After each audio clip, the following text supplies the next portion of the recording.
Episode 38. Sudah Tuan Muda, pesanan itu baru datang tadi pagi, rencananya. Saya akan mengantarkan sendiri nanti sore, kafilah Tuan Muda. Tapi, Tuan Muda malah datang sendiri ke sini untuk mengambilnya. Tidak perlu sungkan, karena aku memang ingin segera melihat barang yang aku pesan itu. Mana barangnya? Brian bertanya dengan nada tak sabaran. Tunggu sebentar Tuan Muda, saya akan ambilkan dulu barangnya. Silahkan Tuan Muda duduk terlebih dahulu. Baiklah, ambilkan segera. Karena aku masih punya banyak urusan lagi setelah ini. Baik Tuan Muda, saya permisi. Manajer toko tersebut bergegas meninggalkan Brian untuk mengambil barang yang Brian inginkan. Sementara Brian dan Kania duduk di sofa tunggu yang ada di sana. Brian, barang apa sih yang kamu pesan sebenarnya? Tanya Kania tidak bisa menahan bibir untuk tidak bicara. Nanti juga kamu akan tahu. Kamu jangan aneh-aneh ya, Brian. Kania bicara dengan nada penuh ancaman. Hei, apa maksud dari kata-kata yang kamu ucapkan itu? Apa yang kamu maksud dengan kata aneh-aneh? Brian bertanya sambil menatap Kania. Ya aneh-aneh, seperti tindakan kriminal. Ya Tuhan Kania, di benakmu itu ada apa sih? Sebenarnya, ngapain mikirnya sejauh itu?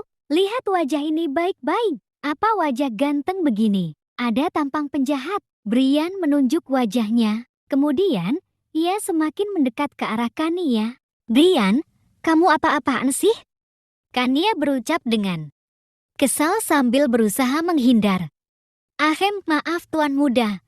Ini barangnya. Ucap manajer tersebut dengan berat hati.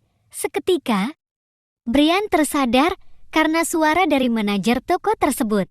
Ia menoleh dengan tatapan tajam, melihat dengan kesal ke arah manajer tersebut. Brian bangun, lalu menerima barang yang manajer itu berikan. Itu adalah sebuah kotak kayu yang bermotif unik dan terlihat begitu indah dan menakjubkan. Brian membuka kotak tersebut, melihat isinya, kemudian menutup kembali kotak itu. Terima kasih, pesanan ini sangat memuaskan. Sesuai dengan apa yang aku harapkan. Sama-sama Tuan Muda, syukurlah kalau Tuan Muda suka. Saya ikut senang, manajer itu berucap dengan perasaan lega. Ya sudah, aku permisi. Kania, ayo. Iya Tuan Muda. Oh ya, itu pacarnya Tuan Muda.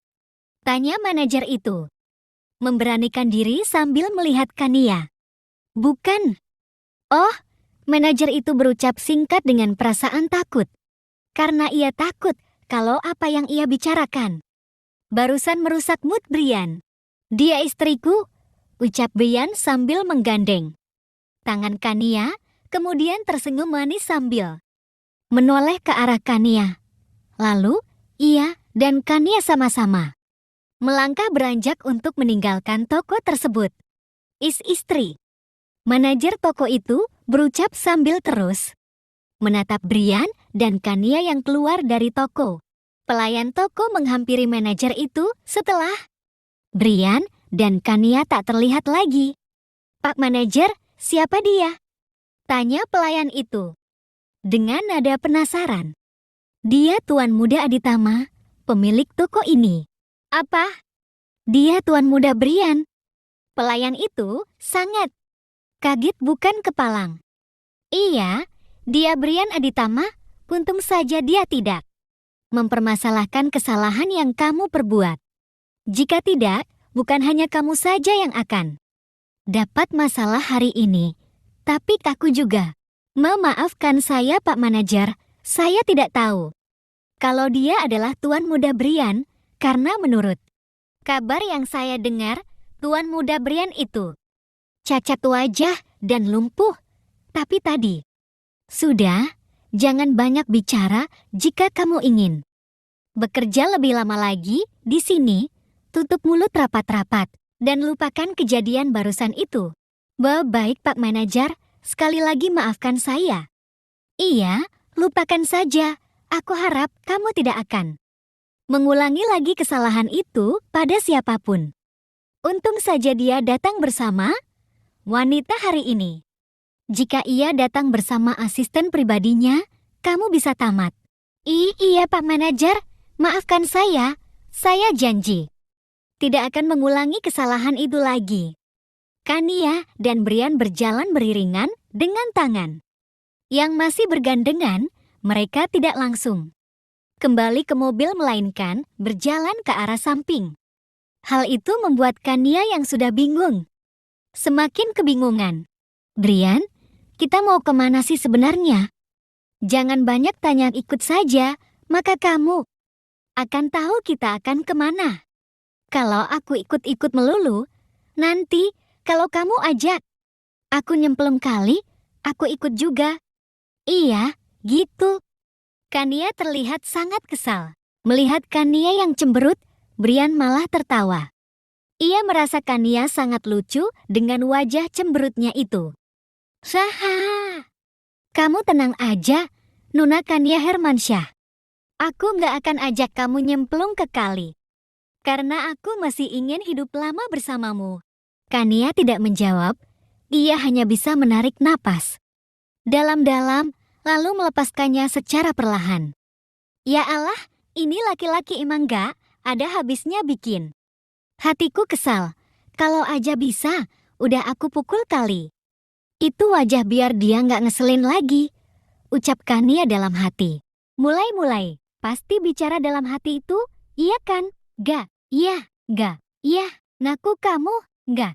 Kania semakin kesal. Ia menatap Brian dengan tatapan tajam seakan ingin menelan Brian bulat-bulat. Sebaliknya, melihat Kania yang begitu kesal, Brian malah semakin bahagia. Jika kamu semakin mengesalkan, maka aku akan kembali ke mobil sekarang juga. Kania berucap dengan nada sangat serius.